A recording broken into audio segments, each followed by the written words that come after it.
My dad had these friends, these like random, kind of sketchy old greaser car buddies, dating all the way back to the 70s, and one of them was this guy named Byron, not his real name. And he lived in this rundown house on 83rd and Gleason Street, although I personally remembered it as being on 83rd and Burnside, don't know why. And one day, my dad and I went to his friend's place to watch a basketball game.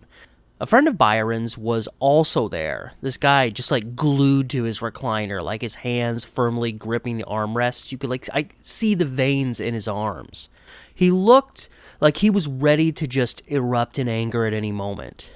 That's probably why 10-year-old me at the time remembered him so well, is because he scared the crap out of me.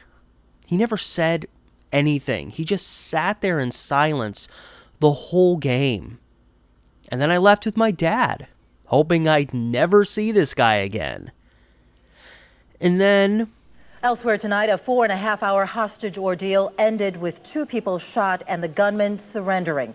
Portland police say this man, 24-year-old James Rincker, was fired from his delivery job after problems with some of the women on his route. Police think he may have come back for revenge. It all happened in the building that houses our CBS affiliate in Portland. Shortly after 2 p.m. on January 4th, 1996, 24-year-old James Rincker stormed the 35-story KOIN Tower in downtown Portland, Oregon. Armed and prepared for a lengthy siege, Rincker would hold several people hostage in a law office within the tower for hours, keeping the whole city captivated, with everybody wondering how it would all come out. Live coverage of the event was on most local stations, and when my family tuned in, my dad gasped, recognizing Rincker as the guy we met that day. That's when the event captured my attention. I still remember being glued to the TV, which was rare for me at the time when it came to news stories. But that's really where it ended for me.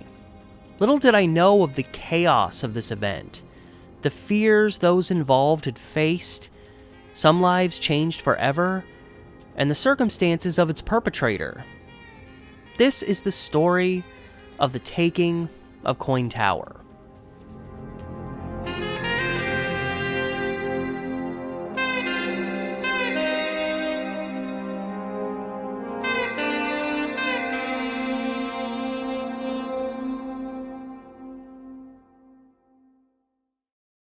The initial solitary motive felt for Rincker's actions on this day was simply a matter of revenge.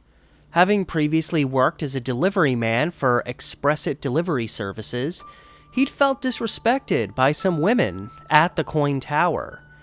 It was even suggested they may have been behind his losing this job. But even his boss said that he had been fired due to tardiness and poor work performance. But as a little more time passed and the police were able to get more out of him, it was discovered that while there was validity to his hostilities towards some women at the KOIN, his full motives were far greater. He had chosen the KOIN Tower as the studios for KOIN TV, Portland's CBS affiliate, were located there. And he wanted to use hostages to infiltrate their studio to use it as a soapbox to spout his hatred towards the government, the media, big banks, and insurance companies. In the months before he stormed the tower, he had acquired several guns and upon his arrival was carrying around 1,000 rounds of ammunition in a duffel bag. He was dressed in camouflage, wearing a black beret. This all seemed like it would be a fairly easy act to carry out, especially being armed, but as most of us know, it's one thing to plan something of this nature out, and it's another thing to keep it together when in the act. I covered this story in a video way back in 2018, albeit to nowhere near the depth that I will in this video. But I will still be periodically using clips from that project in this one. Downtown Portland, the city where big things happen, crazy things happen. The date, to be exact, January 4th, 1996. The time, around 2 p.m. The location, the KOIN Tower.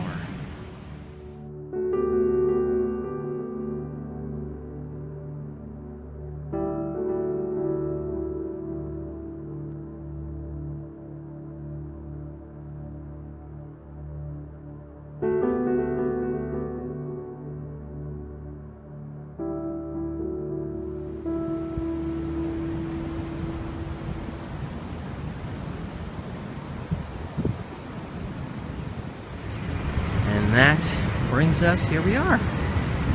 Pretty simple.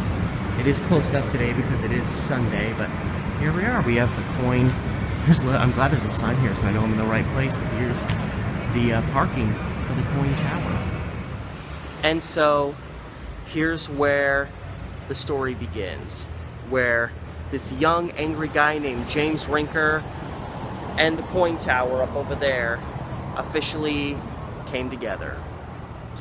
So what happens is it's approximately 2 p.m. in the afternoon, and Rincker pulls up and parks inside this parking garage that presumably goes down, and I guess underneath the building where there's elevator access up into the building itself. And he says, there's actually a newspaper report that says he pulls in. There's a person working the ticket booth here to give you your ticket, so, you know, when you leave, you'll know how much to pay and whatnot. And apparently he pulls up. The woman working the booth says he kind of stops. She gives him his ticket. He kind of looks at it and kind of lingers for a second, and she's like, is there a problem? And he says words to the effect of, oh no, Jay will take care of this. Now, who was Jay? Maybe it was a figment of his imagination. Maybe it was a friend of his whose name just popped into his head. I don't know why he would say that, but ooh, the KOIN people just showed up. I wonder if this guy's like, what are you doing here? I'm like, I'm talking history, man. Anyway, like this KOIN vehicle's doing behind me, Rincker, you know, was just kind of like, okay, pulled into this parking garage, parked his car, had with him 2 assault rifles, one of which was an AK-47, had a handgun, and a shotgun. He parks somewhere in this big garage structure here, leaves one of his assault rifles in his car. Maybe he just brought it for extra. He has at least 6 knives on him. He has upwards of 1,000 rounds of ammunition on him. Like, this guy seemed ready to go.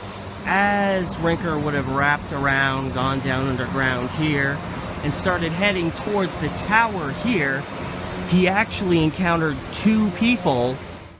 In the parking garage, there was a freight office where 24-year-old Alan Kolkemo was located with another man. This other man first saw Rincker through the office window outside of his vehicle carrying one of his weapons. The 2 men tried to duck as Rincker opened fire in their direction. In the process, he wounded Kolkemo in the arm. Rincker then processed forth to the elevator leading up into the tower. When the elevator doors opened, inside stood 45-year-old Howard Lee Barley, who'd been making a delivery of goods to the movie theater that operated within the tower. Rincker stepped forward with the gun, asking where the theater was and demanding that Barley go up with him. But when the opportunity presented itself, Barley took off running and ran until his right leg completely went out on him, struck by gunfire from Rincker's AK-47. And with that, Rincker went up the elevator alone. But perhaps something he wasn't prepared for, the smoke from his gunfire had set off the building's smoke alarm. This brought all elevators to the first floor, but also provided an early alert to people in the building that something may have been wrong. When the elevator doors opened on the first floor, Rincker came face to face with Miriam Kohler, who'd been waiting for the elevator. He grabbed her and forced her to move with him, moving in the direction of a Charles Schwab office to the northeast end of the building. the first real panic started. Aiming his weapon, Rincker tried to get people to stop, with little luck. He was heard to yell, "Don't move! What are you guys, stupid?" A KOIN TV employee, fleeing the scene, described Rincker as fidgety and not being in control. In this moment, perhaps saving lives, Rincker tried to fire off some shots from his AK, but it conveniently jammed. Angrily, he slammed it down and reached into his bag, pulling out a pistol and firing a few shots at the ceiling. And he's just seeing people scattering like crazy. And clearly he has no idea what to do, because according to witnesses, he's kind of just haphazardly like, "Hey, no, stop, y'all need to stop." Apparently he pulled a handgun out because, his main weapon of choice apparently jammed, fired a shot in the air, thinking that was going to stop people from running away, and of course that just made people run away more. And yeah, witnesses said he just looked kind of haggard and like he didn't know what to do in that moment. In the chaos, most people were able to escape the first floor of the tower, and with the elevator stuck on that floor and security quickly locking the doors to stairwells, those stuck on the upper floors of the tower had little to fear. Even most in the vicinity of the Charles Schwab office were able to escape out a backside exit. Even Miriam Kohler would manage to escape Rincker's clutches. But 4 others would not be so lucky. As Rincker entered the office, he did successfully take 4 individuals hostage. Ken Aiken, a stockbroker for Charles Schwab, Kathy Sederholm, a visiting district manager, Muriel Tamura, and Wendy Brown, who worked as a receptionist at an insurance agency in the building. Had Rincker chosen to search the office, he may have found more people. He never realized it at the time, but in a conference room at the northeast corner of the office, a Peter O'Hara, another stockbroker, and a prospective customer, Paul Nolman, would remain hidden for the duration of this hostage situation. Within minutes, police, firefighters, and ambulances arrived at the scene, prepared for whatever was about to unfold. Still down in the parking garage, Alan Colchemo and Howard Barley were easily removed from the scene and both rushed to OHSU. Both would survive their injuries. But during the hostage situation, Rincker had believed he'd killed both men. With his anger towards the women in the tower who'd disrespected him, and his rage at not stopping people, and his gun jamming was met with only further anger once he had his hostages. He made sure everyone knew how serious he was. He allowed his hostages to each make a 5-minute call to loved ones, wherein he could be heard yelling something in the background periodically. Wendy Brown said he told her she was going to die, and when she made her phone call, she genuinely thought she was saying goodbye. This was a very angry, unstable man. Probable factors as to why his tower takeover had not exactly gone to plan thus far. But why was he so mad? Who was James Rincker? It would probably surprise few that he did not have the greatest childhood, but even then, while messed up backgrounds have driven many a criminal to various actions, everyone still has their own distinct backstory. And Rincker's began on August 4th, 1971, when he was born in rural Cassville, Missouri. Growing up in Kansas City, he would be abused by his stepfather and bullied in school. Once in high school, he assumed the lifestyle of a loner, often dressed in camouflage and combat boots. He did try and counter his bullying by learning to protect himself better and going out for sports, but was still generally forgotten by those he went to school with. At least until November 1989, when Rincker had developed a fixation with a girl he barely knew. When the girl clearly did not share his feelings, he had a complete meltdown leading to police involvement. When he was arrested, he was found kicking doors and screaming the girl's name. This would ultimately result in his being sent to a place for the criminally insane. His own mother would state that he did have mental problems, and at one time told her, quote, "I may do something one of these days that will bring disgrace on the family." She would also say that while in mental care that her son was diagnosed as having delusional, homicidal, and suicidal tendencies. This would obviously come into play later in the aftermath of James Rincker taking hostages at the KOIN Tower less than 7 years later. He would later relocate to Utah, where it was reported he was removed from a Job Corps program due to unstable behavior that made him too big of a risk to keep around. It was also reported that he obtained a scholarship to Weber State University through a Job Corps program. He would attend Weber State from the spring of 1993 until the winter of 1994. While there, the dean would recall him going on a 15-minute rant about America's major institutions and how they mistreated people. And one of his professors said, after Rincker did poorly on a test, that he said, "Perhaps I should bring a gun to school tomorrow and help convince you my grade should be higher." One could argue the pieces that would ultimately drive this man to taking hostages were starting to come together. By the spring of 1995, Rincker had made his way to Portland, initially taking up a job at a 7-Eleven store on Northeast 60th and Prescott before getting his job as a delivery man. During his short time in Portland, he would be described by those who knew him as being short-tempered, with a love of guns and dreams of starting a cult. One of his roommates stated he was always talking about getting his own little sect together, like Jim Jones, aka the guy responsible for the Jonestown massacre. He also clearly had deep-seated rage about the way his life had gone, even down to the smaller things.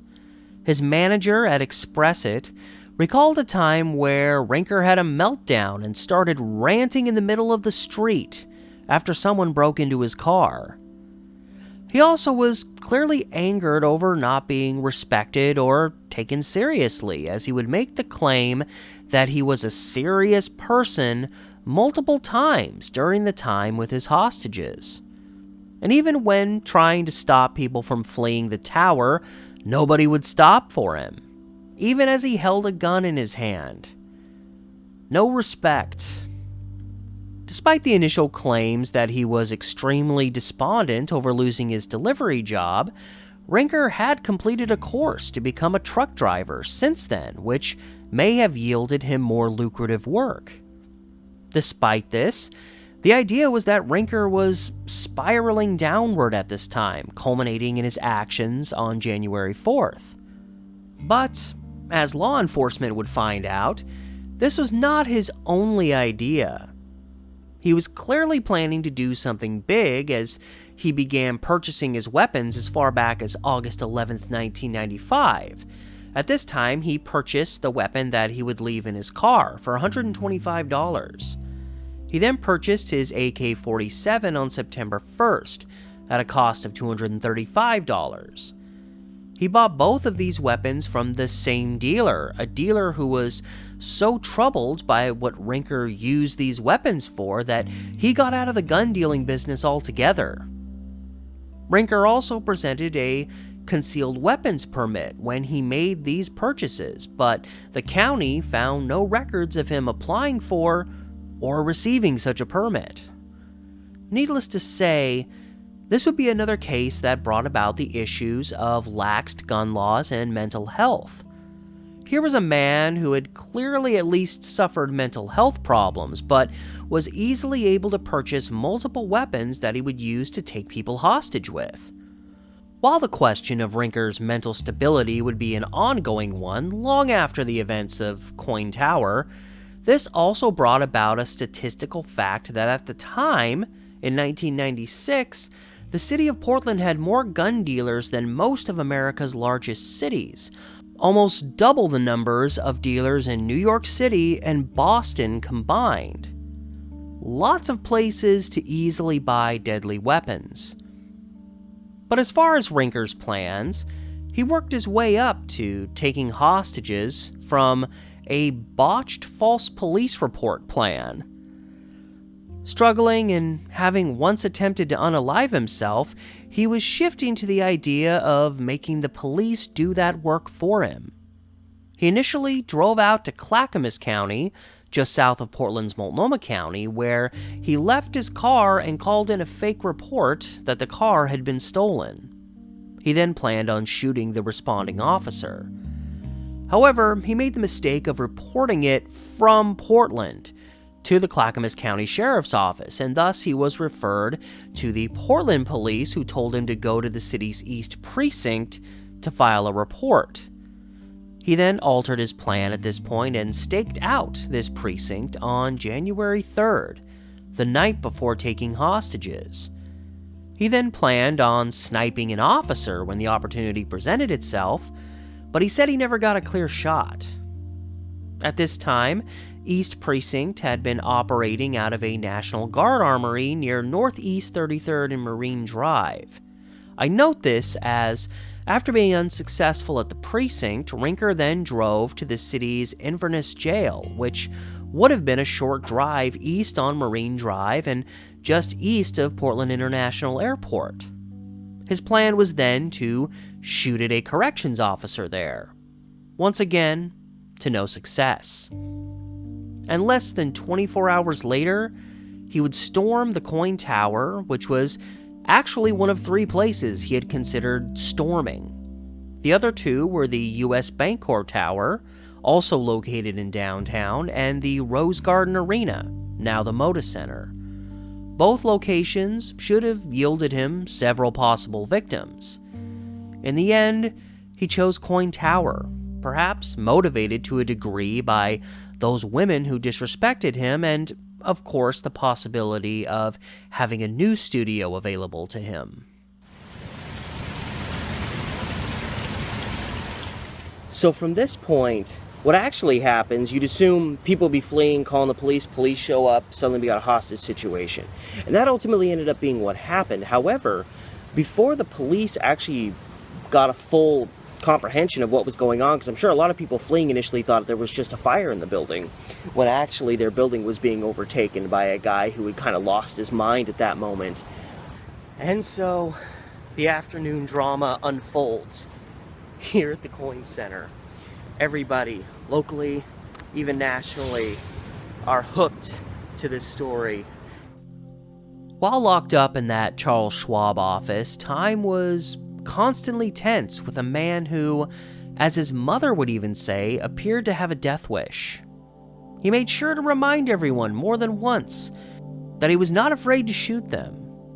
At one moment, he created a near uproar of panic when he suddenly said, "Lord, forgive me for what I am about to do." Hostage Ken Aiken recalled hearing pops and then seeing an armed man in the lobby. He ducked and called 911, but Rincker was there within seconds. Kathy Setterholm was on the phone in the office when she heard the shots and tried unsuccessfully to hide. When she asked Rincker if she could go, he said, "Get your," expletive, "face over against the wall." That's where he lined up the 4 hostages he managed to take. Aiken felt for sure he wouldn't make it out alive, describing Rincker like a tinderbox, fluctuating between instability and calmness.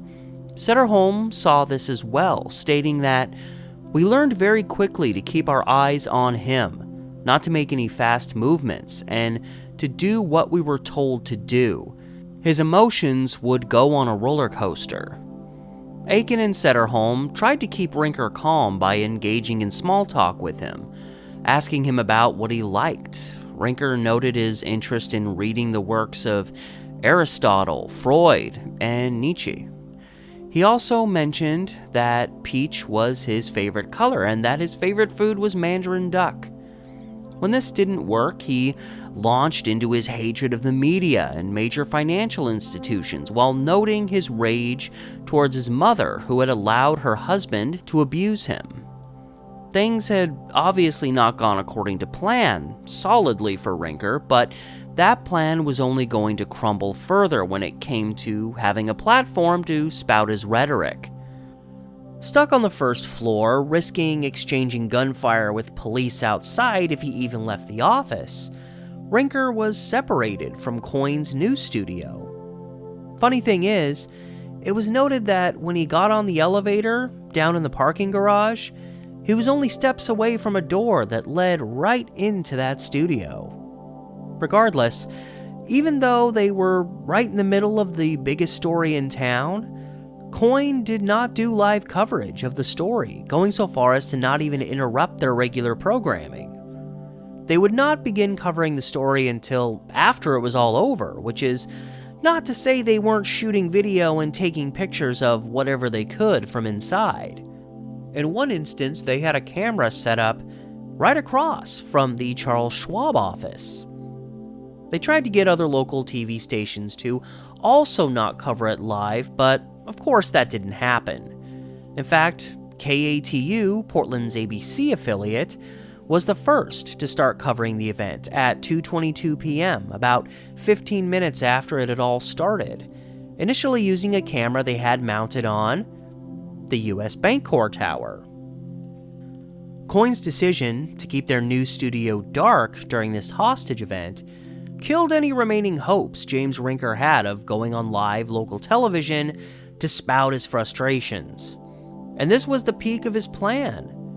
But it was a good idea to not even make it an option on the part of KOIN, as their director of news and programming, Peter Maroney, would flatly say, "What's to prevent him from putting a gun at a hostage's head, marching right past all the SWAT teams down into our studio and blowing us away?" What he didn't prepare for was KOIN had a standing regulation going back, I believe, to 1992, so it had been in effect for a couple of years, that said, in the effect of a hostage situation, the news station would essentially shut down. They would not allow their news studio to be used in a hostage takeover type situation. Instead of having a massive audience all over the Portland area, Rincker was stuck spouting his anger to whoever was available, from the hostages he did have to those he spoke to on the phone during this crisis. With the first call to 911 reporting gunfire coming at 2:06 p.m., by 2:55 an emergency response team had entered the building. A hostage negotiations team was quickly set up around this time in the Mount Hood room on the second floor of the Marriott Hotel just a few blocks away. Rincker was very emotional when talking to negotiators, ranting about the troubles in the world as well as his own life. At one point, when the negotiator told him that his boss was Police Chief Moose, Rincker got enraged, yelling no one could be named Moose. Well, at this time, Portland's police chief was named Charles Moose. This would be the same Charles Moose who was later in charge of the effort to apprehend the DC snipers in 2002. During these talks, Rincker would also express that he had done all of this because he wanted to die, and that, quote, "I'm not able to conform to society's needs. I'm not able to cooperate with the law." He also expressed that early on, down in the parking garage, he was surprised by how gathered he was. He stated, "I was calm the whole time. I thought I would have to get myself in a mental rage. I did want to commit murder." Obviously, this perspective changed once he made it into the tower's lobby. Rincker would also find himself on the phone multiple times with a man named Keith Hedman, who was the chief of security of Charles Schwab, based out of San Francisco. Hedman would work in conjunction with negotiators, as he had at least 6 phone calls with Rincker, the first of which started around 3:25 p.m.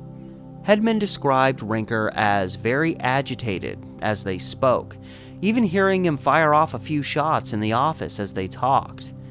At the start of their talks, Rincker expressed, "I've just shot several people and I'll shoot several more if you don't do what I tell you." He also made sure Mr. Hedman knew how serious he was. But something this chief of security did help with was securing the first release of a hostage. He convinced Rincker to let Ken Aiken, an employee of Charles Schwab, go as a sign of good faith. He was having such an effect that even at this time Rincker suggested possibly giving up one of his guns along with Aiken. I get the feeling, by this time, Rincker was starting to realize there was nowhere else to go with his actions other than to a point of no return. While Rincker had initially mentioned releasing a hostage almost an hour earlier, at 4:02 p.m., Ken Aiken walked out of the KOIN Tower. When told to go, Aiken asked if one of the female hostages could go in his place, to which Rincker said, "Aren't you nice?" before altering his demeanor and stating, "I'm in control here." Around 5:20 p.m., Muriel Tamura would be the next hostage released, and finally, at 6:15 p.m., he released his last two hostages, Kathy Setterholm and Wendy Brown. 20 minutes later, Rincker had stripped his clothes off down to his waist, as he was ordered to do, and, being captured on camera, he walked into police custody. The last exchange he had with negotiators came with them giving him directions on what to do once he stepped outside, with Rincker saying, "I can't wait to see you," before hanging up the phone for the last time. Led out to a police car, he looked like a man depleted, running on empty. But in the end, most importantly, nobody died. One might struggle to believe that if they saw the first floor interior in the aftermath. Bullet holes everywhere. The same was found downstairs in the parking garage. This event was a big deal, if nothing more than the fact that hostage situations like this were not common in the Rose City. Only one incident comparable to it had happened in the previous 5 years, happening in March 1994 when a man named Robert Weber tried to rob a bank with a bomb that turned out to be made of batteries, Christmas lights, and brown sugar. He would take 2 bank employees hostage but would ultimately be arrested. And, an interesting little side note, at the time James Rincker was taking hostages in the KOIN Tower, the efforts to find the infamous Unabomber had been going on for years, and one of his contemplated targets just happened to be another business located inside the KOIN Tower.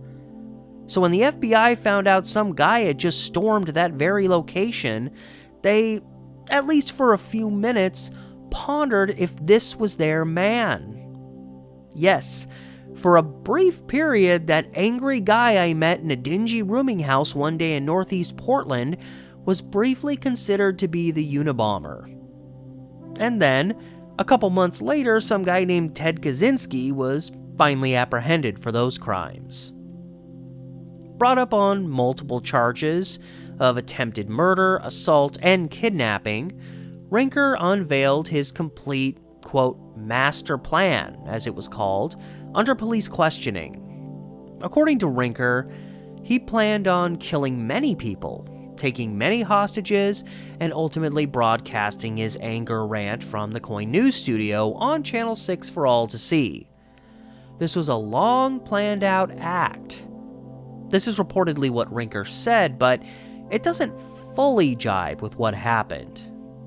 Or again, perhaps he just lost his cool in the moment, because even with his AK jamming, if he acted quick enough, he could have pulled another weapon and opened fire on several people as they tried to leave the building. While there appears to be some planning to this event, it seems Rincker did not really have a backup plan for anything.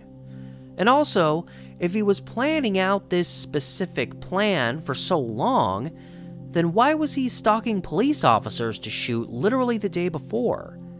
Was he just fluctuating or struggling with what he wanted to do? Was he losing his nerve and said, "Screw it, I'll try this instead"?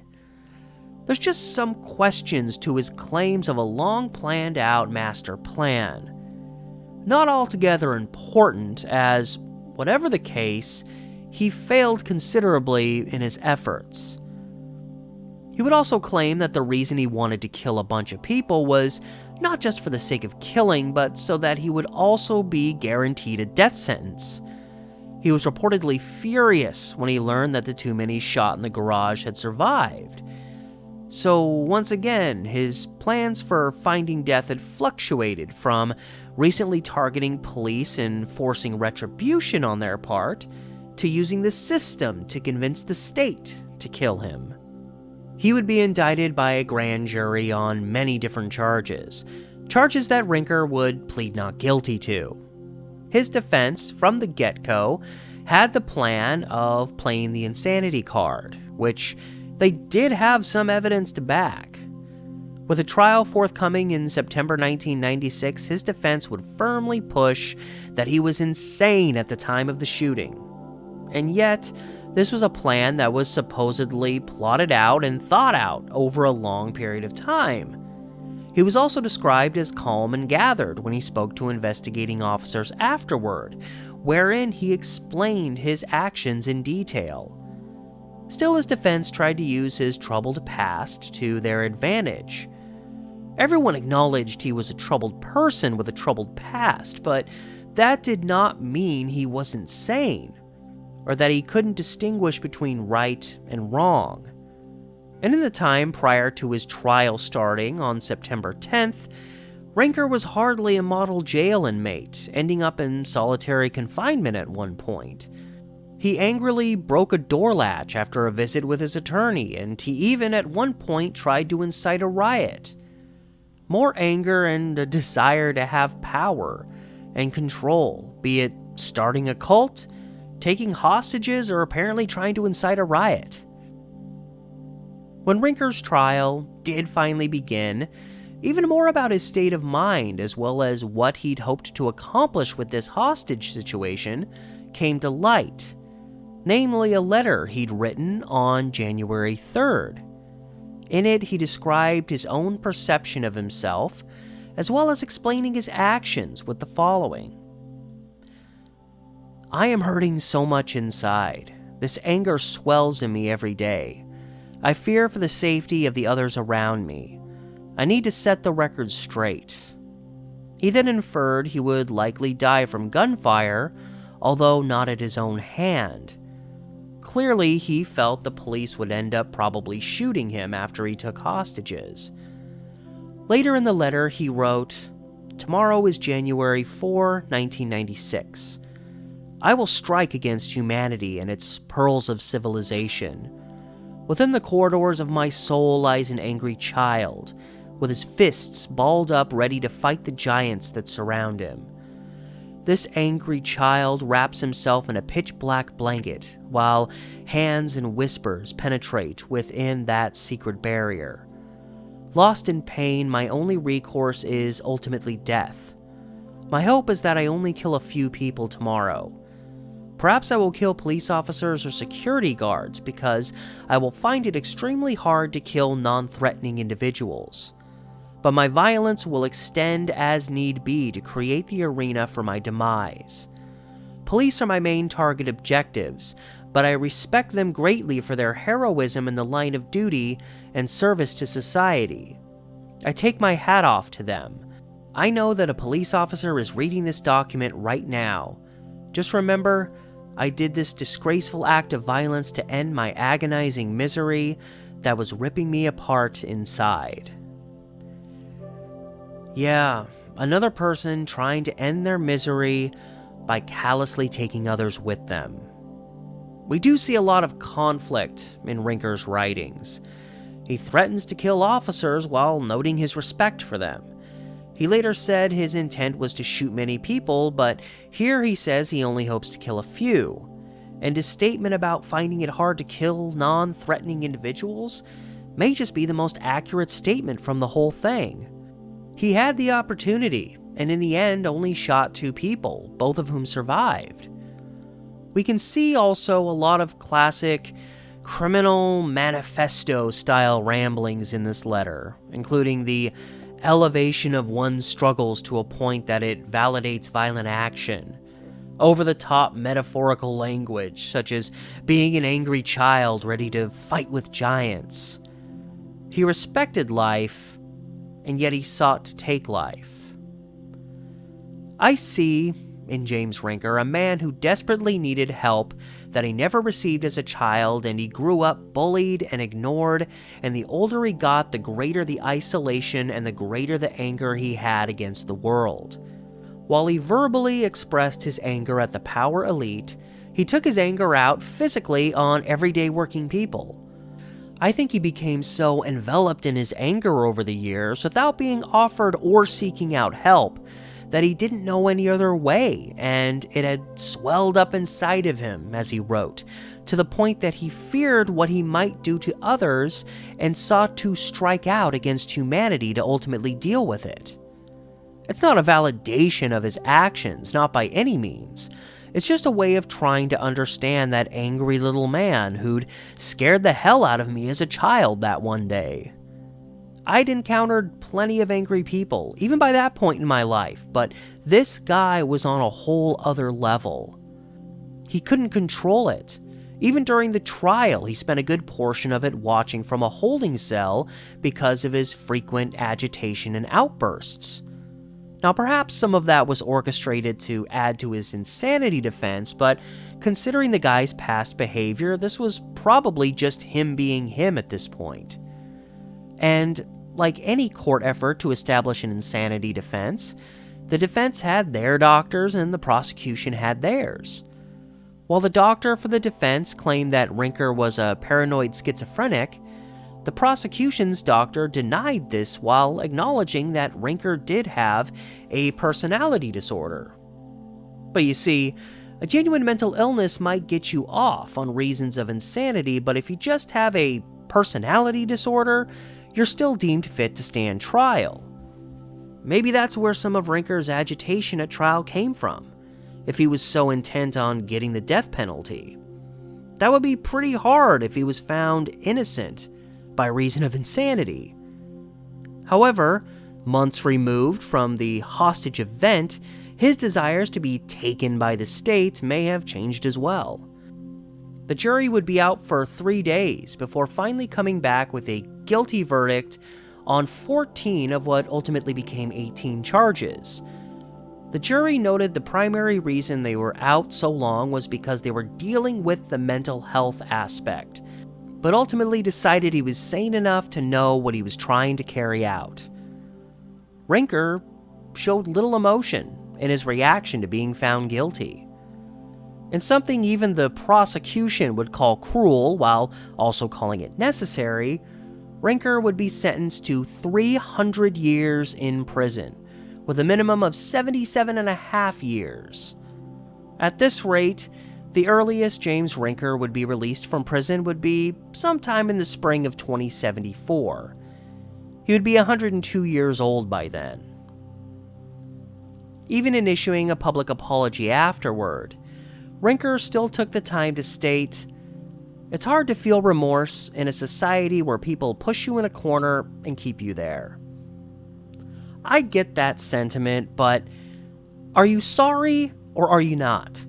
There comes a point where it's not all about you, and on the flip side, it's also hard for others to feel sympathy for you, a man who clearly struggled growing up and felt isolated as an adult, when you use that as an excuse to threaten and almost take the lives of others. Many of those who lived or worked at the KOIN Tower were seriously affected by the events of January 4th, as you'd expect, whether they were directly involved or not. People noted how recently the memory of the Oklahoma City bombing still was, having occurred in April 1995. Frightening events, and events becoming more common. Ron Eisen, employed with a consulting firm on the tower's 12th floor, would say, "These are very stressful times. companies are laying off a lot of people. People have hopes of accomplishing things from when they're kids, and the gap is widening between those who accomplish those things and those who don't. Words substantially more profound today than they might have been back in 1996. A lost, angry, unfulfilled, lonesome individual taking out their frustrations with violence is now a weekly, sometimes daily thing in our country, as everyday people find themselves fighting for less and less resources and an ever-growing sense of desperation at all corners of our country. And even when a place increases security measures, it's rarely enough to stop events such as this. And oftentimes, the strongest of measures aren't implemented till after a tragedy happens.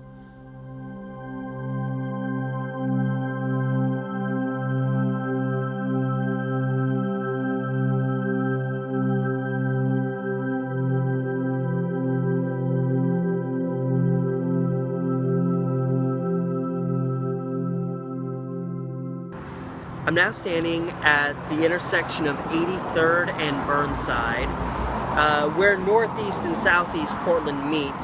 And if you look right over my shoulder here at this house, I visited this house one time in my life, and that was March 19th, 1995. When I went into this house, my dad's friend was living there at the time, and I watched Michael Jordan's comeback game when he returned to pro basketball. And one of my dad's kind of derelict friends, he had a lot of them, was living in this house, I think with a few people. And when I went there with my dad, I recognized my dad's friend, but I noticed there was another guy sitting there, kind of slumped in the recliner, didn't really have much to say, had kind of a smirk on his face. Don't remember him saying 2 words the whole time I was there. And then we watched the game, and me and my dad went home. Well, you know, this is spring 1995. Fast forward, January 1996, we're sitting there watching the coverage of this hostage takeover at the KOIN Tower, like pretty much everybody else in town was doing. And all of a sudden, my dad recognizes the guy that was taking these people hostage. The guy that was at my dad's friend's house, who just sat in the recliner, didn't say anything through the whole Michael Jordan comeback game inside this house, was James Rincker, the guy that would take hostages at the KOIN Tower months later. I met the guy. It's crazy.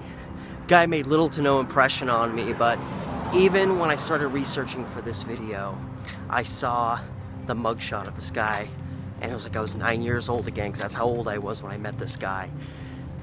Recognized him perfectly. And yeah, when people say this guy was kind of an angry, just kind of dude, I gathered that because while we were there, this guy just sat there with this frumpy look on his face. And my dad's kind of derelict, weird friend that lived there, that for some reason my dad was friends with, he was exactly the kind of person that would be buddies with a guy like that. So, my personal experience does go a little bit beyond your average Portlander in terms of remembering this crazy moment in the history of our city.